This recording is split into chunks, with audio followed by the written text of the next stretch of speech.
good to share you a little bit of news about the Ashburton Gold Project in Kalamazoo. It's been a very exciting time for us over the last 2 or 3 months. And perhaps I might just put it in perspective as what's occurred, because there may be some people who are unfamiliar. Kalamazoo, our Ashburton Gold Project, we acquired that from Northern Star in 2020. And over the last couple of years, we've put out a new MRE on this project, 1.4 million ounces. And that was when the gold price was at a very different stage. I think at that point of time, it was 3,000. What's happened since that time, the gold price, as we all know, has increased, exponentially.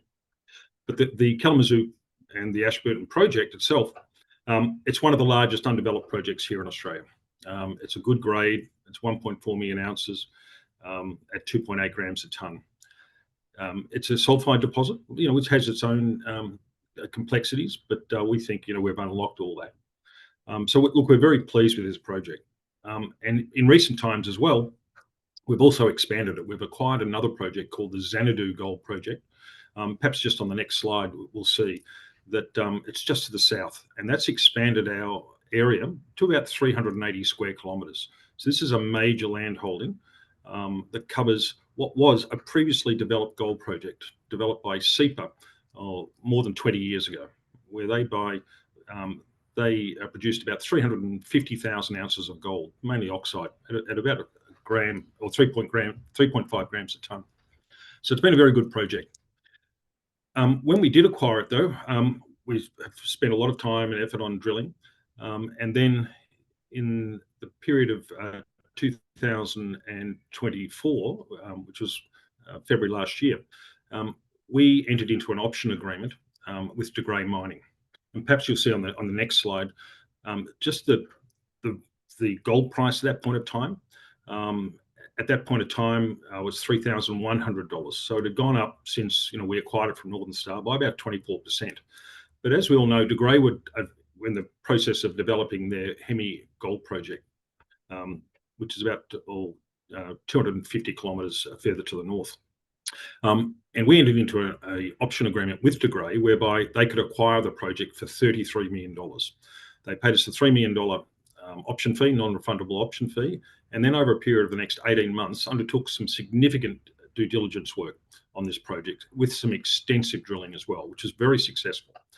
But then I think, as everyone realised, in May of this year, De Grey were taken over by Northern Star, a very substantial takeover, about $6 billion.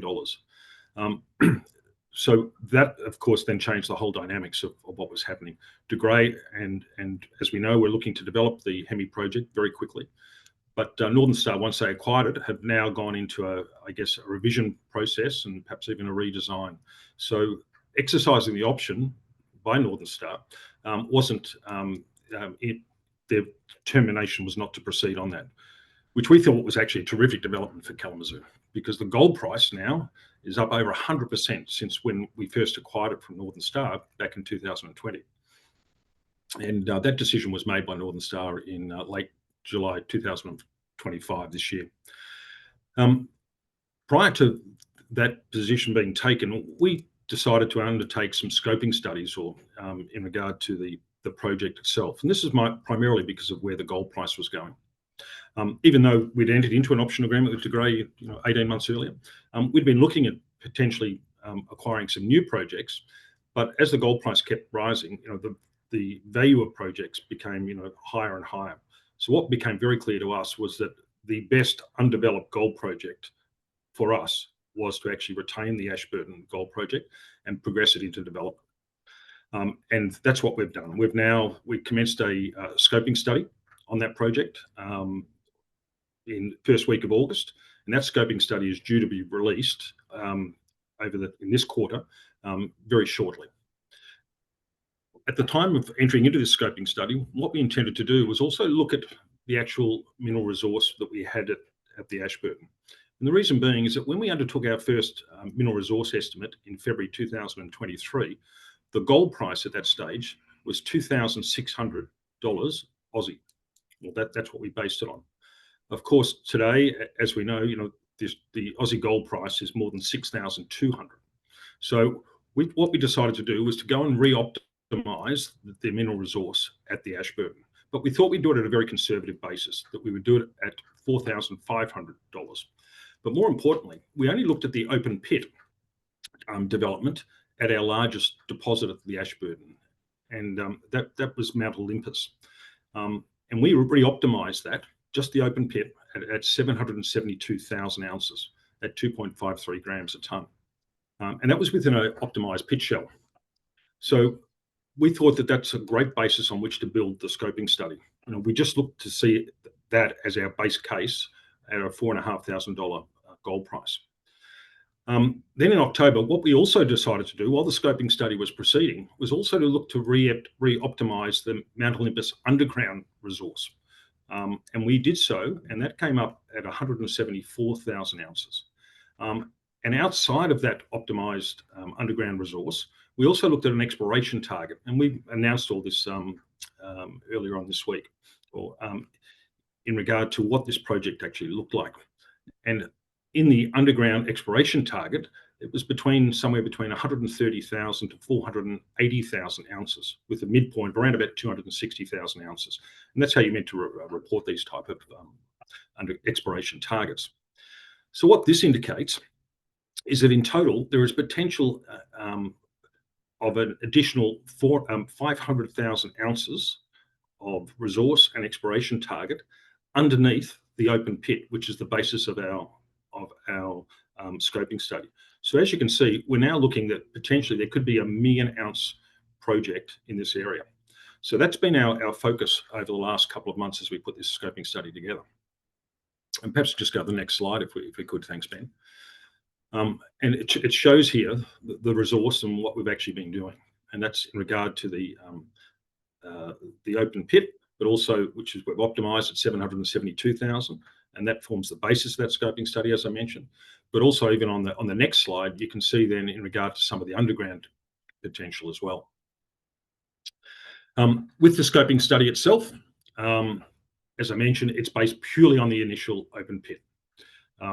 But again, if you take into consideration that open pit shell, the underground resource, and now the underground exploration target, as I mentioned, circa 1 million ounces. So we think that plus the potential for regional exploration, and as I mentioned, we acquired that Xanadu project to the south, that we've got some significant potential for this to be a major gold camp. With the scoping study, as I mentioned, we are basing it on a very conservative gold price of around about $4,500 an ounce. And the gold price itself currently sitting at $6,300. Though, of course, as we've seen, there's been a bit of a correction over the last couple of days, which we actually think is very good, because the way the price was moving, it needs to settle down a little bit. So therefore, on what our scoping study is based on, we're about $1,800 below the current spot price. Processing we're looking at a very low cost, simple processing technology to produce a high grade gold concentrate. And it's a crush, grind, rougher flotation, multi-stage flotation circuit. So we think that that's the right approach. It's low risk, it's low cost, and it gives us the best economic return. So that's, I guess, where we're at the moment. Obviously, we've got some projects in Victoria as well, which we're looking at. But perhaps just to summarize, I guess, if you look then in regard to what our peers look like at the moment, and perhaps just on that last slide, we're currently sitting at around about $34 an EV ounce. And if you compare to what we call our peers, who are also in the development stage, their average is around about $137 or EV per EV ounce. So as you can see, once we deliver the scoping study, we show a clear pathway forward as to how we're going to develop this project. We think there's great potential for Kalamazoo to be re-rated significantly. And if you got up to that average, that's almost a quadruple of our share price. So we certainly think it's very exciting times for us going forward. We'll have a lot more to say in a short term in regard to not only the scoping study, which, as I say, is going to be released very soon, but also as to how we're building our team. And we've got some significant announcements to be made in the short term, and we look forward to answering any questions that anyone might have. Great, thanks, Luke. Very interesting presentation there, and a very compelling project, which is amazing, emerging for Kalamazoo as well at Ashburton.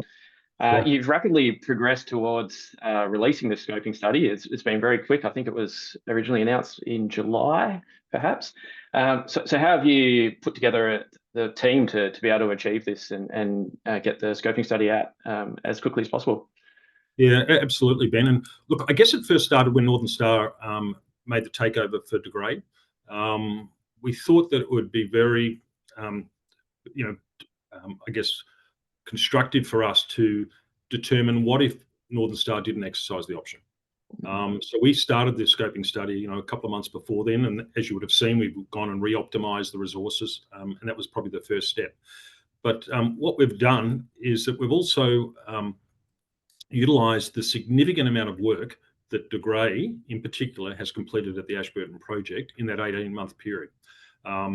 Their body of work is literally at pre-feasibility stage because, as I mentioned earlier, their intention was to develop the Ashburton Gold Project and utilise that material to go into their Hemi project. And so they had been doing some significant work, not just on the metallurgy, but also in regard to engineering, pit design, resourcing, in regard to this project. So it was at a very significant stage. Plus, they did a lot of exploration work as well, and some significant metallurgical drilling. There was 11 holes, which I think we announced in November, December last year, were significantly high grade and very good intersections. So the work that De Grey and Northern Star as well, when they then took over the project, as I mentioned, is almost a pre-feasibility stage. So all that information and data was provided to us. So if you put that on top of what we've been doing in regard to the re-optimisation of the resources, plus the work we've been completed over the last 3 or 4 years, we really have fast-tracked this scoping study. So you're right, we've completed it very quickly, but I think people will see once we've released it that is a very significant body of work. Sure, and that advanced information and data that will allow you to move straight into a PFS as well, as you've explained. Yeah, look, we certainly, obviously it's subject to the scoping study being showing the optimal pathway, but that's certainly our intention, that we would move straight into a PFS. Yeah, sure. Yep. Okay. And I do have a further question just around the gold price. There has been the pullback in recent days. You just showed you some support for that, I guess, in terms of that correction. Do you have any more detail on your outlook in that regard and how it might affect Ashburton moving forward? Sure. Well, I guess everyone in this industry, in the gold industry, is probably a bit of a bull anyway, Ben. But as we've seen over the last, and it's not just the last 18 months, you look at any share chart over the last 20 years, and the gold price has been moving steadily upwards for that period of time. Certainly, we're in a period of regional economic uncertainty globally as well, and I think most of the commentators would certainly agree that most of the strength in the gold price over the last 12 months has probably come from central banks, and so I don't think any pullback that we've seen, which again is probably been indicated has come from retail over the last couple of days, I don't think that's going to have any impact on central banks continuing to buy. They'll probably be seeing this as a buying opportunity. And look, there's been a number of commentators who refer to the gold price having been parabolic over the last couple of months. So look, it just can't continue on that scale. So we think a pullback is good. We would like to see a consolidation, and if it can consolidate in US dollar terms around about $4,000, we think that's a terrific scenario. And as I mentioned, in regard to our scoping study, we're basing it on a Aussie gold price of around about 4,500, which is significantly below where we even are today with that pullback, which is around about 6,300. So we're being conservative, but we're very confident that our economic business case will show that this project will fly even at a very conservative $4,500 an ounce. Sure, sure. I think the conservative approach will definitely be appreciated if volatility does emerge. Next question. Just you did talk about the scoping study in depth. Is there any other news out expected to be out before the scoping study, or how are you progressing? Yeah, I think we also mentioned recently that we are doing a re-optimisation of our other resources there as well. And just to give some background to this project, the Mt Olympus was the largest development, and we can see it on the background here. And that's what SEPA did back in the period, I think, 96 to 2000, around about that period. But there are a number of other open pit resources that have already been developed and that have got JORC resources under them. So we're looking to re-optimise those as well, because they were part of our 2023 mineral resource estimate. But again, as I mentioned, that was done at a gold price of $2,600 Aussie. So we're re-optimising those again at the gold price of 4,500, and we'll include some details of that very shortly. Hopefully it'll be before the scoping study, but otherwise it'll be shortly after. Sure. Okay, and I've had a question about your other assets as well, of course, in Victoria, where there's a lot of interest around gold at the moment, and also there's other assets in Western Australia. Can you provide more detail on where they're at while Ashburton is the flagship? Of course. So our team here in Victoria has been working very hard on the ground. We haven't done much drilling probably in the last 12-month period, and that's primarily because our focus has been on the Ashburton Ben. But we have been doing a lot of work. Obviously, antimony has become a big story as well. So we have identified antimony on our South Muckleford project, which is just south of Malden. There's been a bit of progress happening in the Malden area as well. We've got the KZR have been doing a lot of work just to the north of us. And then, of course, our Mount Piper ground, it's a very large holding that's basically positioned between Southern Cross's Sunday Creek and south, all the way up to Costerfield to the north. It's a very large land holding. So we've been doing a lot of work there. We're looking to get on the ground there in a couple of areas that have had historical mines as well, and they're gold antimony occurrences. So we're looking to do a lot more work in that area. As well, we've got another small gold project area called Tarnagulla, which is drill ready. And if we can get on there quickly, probably over the next couple of months, we'd like to do a small drill program there. That's next to a couple of very high grade historical gold mines. So we are certainly very keen on Victoria. We've actually had quite a lot of interest in our Victorian projects over the last 12 months.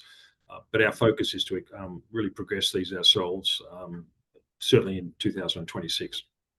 Yeah, absolutely. The focus is on Ashburton, but you have that prime location in Victoria, which is a great asset for the company. And sorry to pivot back to Ashburton now, but you talked about the Xanadu project as well, and also your growth strategy just around Ashburton.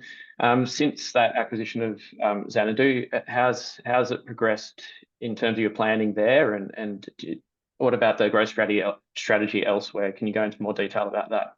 Yeah, of course, Ben. So actually, it was not last week, the week before, we were up having a look at the Xanadu project. There had been an historical heap leach project there, and quite a few majors had actually done some work there, including Newcrest and others. And we've got some high hopes for that project. So we acquired it recently. Look, the tenements only get transferred in a couple of weeks' time, so it's early days there. In regard to the rest of the Ashburton, one of the things we're looking to do as well, Ben, is that where our open pit at Mt Olympus, but also potentially the underground resource as well, we're looking to actually do some drill programs there very soon. May get it in before this year, otherwise it'll be early next year. And the reason being is that we're looking to bring any inferred resources into the indicated category, which is a requirement. Now, fortunately for us, the amount of inferred, certainly in the open pit likely development, which is part of the scoping study, there's only a small portion of that is inferred. Nearly all of it's indicated. But we have designed a drill program as to what would that that would take, and we're looking to roll that out very soon. Okay, that's great. So that's the last question I've received for the moment, Luke. But just to finish off, can you just give say 3 reasons why Kalamazoo and the Ashburton project, why they're both such a compelling combination at the moment? Yeah, thanks, Ben. I think what's clear is that we've certainly kicked off a scoping study, and it looks like it's going to be very robust. We're designing it around just purely the open pit at this point in time, and we're doing it at a very low gold price.